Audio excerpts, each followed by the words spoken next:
Assalamualaikum warahmatullahi wabarakatuh. Apa kabar solih-solihah? Bertemu lagi bersama Ustazah Sarah di pelajaran PPKN. Hari ini kita akan membahas tematik PPKN tema 3 subtema 2. Tentang apa itu? Yaitu tentang tolong menolong, gotong royong, dan hidup sederhana. Nah, siapkan ya buku tulis BDR-nya, alat tulis, dan buku tematik tema 3. Sebelum belajar, kita baca bismillah bersama-sama dulu ya. Bismillahirrahmanirrahim. Semoga pelajaran hari ini bisa kalian pahami dengan baik. Manusia adalah makhluk individualis yang membutuhkan privasi dalam kehidupannya. Dan manusia juga merupakan makhluk sosial, yaitu makhluk yang tidak mampu hidup tanpa bantuan dan pertolongan orang lain. Tidak bisa hidup sendiri ya, manusia itu harus bersama dengan orang lain untuk membantu atau menolongnya. Yang pertama adalah tolong menolong. Tolong menolong adalah sikap saling membantu untuk meringankan beban, penderitaan, maupun kesulitan orang lain dengan melakukan sesuatu secara ikhlas tanpa mengharapkan imbalan dan balas jasa.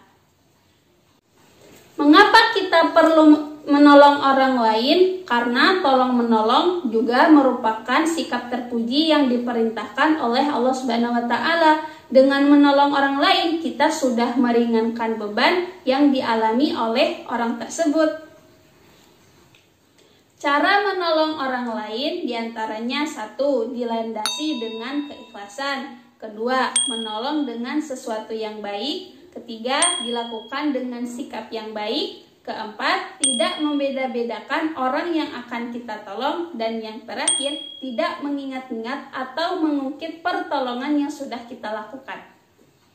Manfaat tolong-menolong itu juga ada banyak ya teman-teman. 1. Mempererat persaudaraan, menumbuhkan sikap rukun antar sesama, menciptakan rasa tentram, nyaman, dan damai, memiliki banyak teman, meningkatkan rasa kepedulian terhadap orang lain, dan yang terakhir menciptakan persatuan antar sesama. Nah, tadi merupakan gambaran tentang tolong menolong ya. Sekarang kita lanjut ke materi selanjutnya, yaitu gotong royong. Gotong royong berasal dari bahasa Jawa. Gotong yang artinya mengangkat dan royong yang artinya bersama. Gotong royong adalah suatu kegiatan yang dilakukan secara bersama-sama dan bersifat sukarela supaya kegiatan atau pekerjaan tersebut dapat berjalan dengan lancar, mudah, ringan, dan cepat selesai.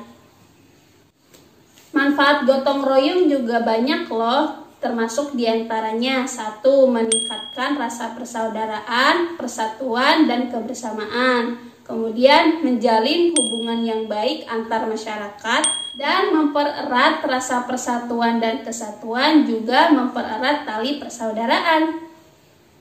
Contoh gotong royong. Pertama, contoh gotong royong di rumah.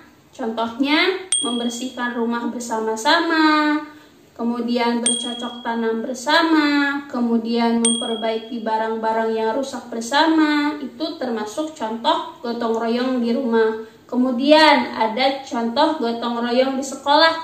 Contohnya membersihkan kelas bersama atau piket ya. Kemudian merawat tanaman yang ada di sekitar sekolah. Kemudian menjaga fasilitas-fasilitas sekolah secara bersama-sama. Kemudian ada juga gotong royong yang dilakukan di lingkungan masyarakat. Contohnya membangun masjid, membersihkan selokan, kemudian penghijauan bersama-sama, kemudian membersihkan jalan, dan lain sebagainya. Nah, anak-anak, sekarang kita lanjut ke materi selanjutnya, yaitu tentang hidup sederhana. Apa itu hidup sederhana? Hidup sederhana adalah hidup sesuai dengan kebutuhan dan tidak berlebihan dalam menggunakan harta atau uang.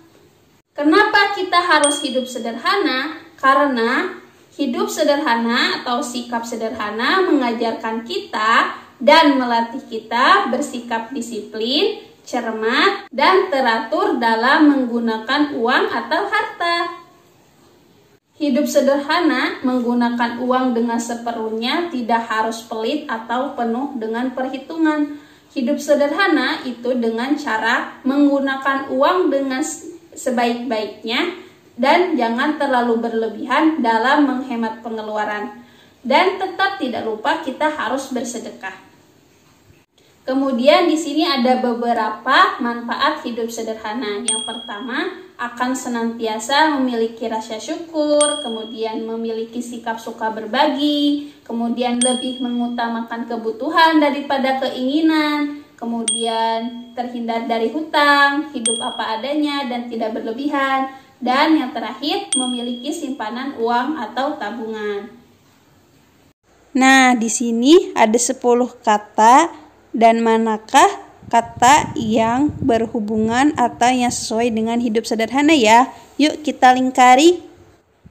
Boros tidak sesuai ya. Kemudian pelit enggak. Habis itu mubazir juga enggak. Secukupnya? Iya betul, secukupnya. Habis itu rendah hati. Kemudian berlebih-lebihan juga tidak ya, solih-solihah. Berbagi, betul. Cermat juga betul. Sombong tidak ya. Kemudian hemat itu betul. Oke. Nah, begitulah ketiga materi yang tadi sudah Usara sampaikan tentang tolong-menolong, gotong royong, dan hidup sederhana. Nah, tolong-menolong, contohnya ketika ada teman kita yang terjatuh, lalu kita menolongnya atau menertawakannya. Menolongnya ya pasti kita tolong, habis itu kita ambil obat merah untuk mengobati lukanya. Contohnya gotong royong, ketika di masyarakat ada kegiatan kerja bakti, kita bisa ikut berpartisipasi gotong royong untuk mengikuti kerja bakti tersebut. Ketika hidup sederhana, kita bisa menghemat uang dan tidak berlebih-lebihan dalam menggunakan uang. Kemudian Solih-solihah bisa membuka buku tematik tema 3 halaman 105. Di situ ada teks tentang gotong royong tanggulangi kebakaran hutan. Solih-solihah bisa membaca teks tersebut dan mengerjakan soal yang ada di halaman 106-nya hanya dikerjakan nomor 1 sampai 3 saja ya. Oke, sudah selesai materinya. Semoga semuanya paham ya. Demikian dari Ustazah. Assalamualaikum warahmatullahi wabarakatuh.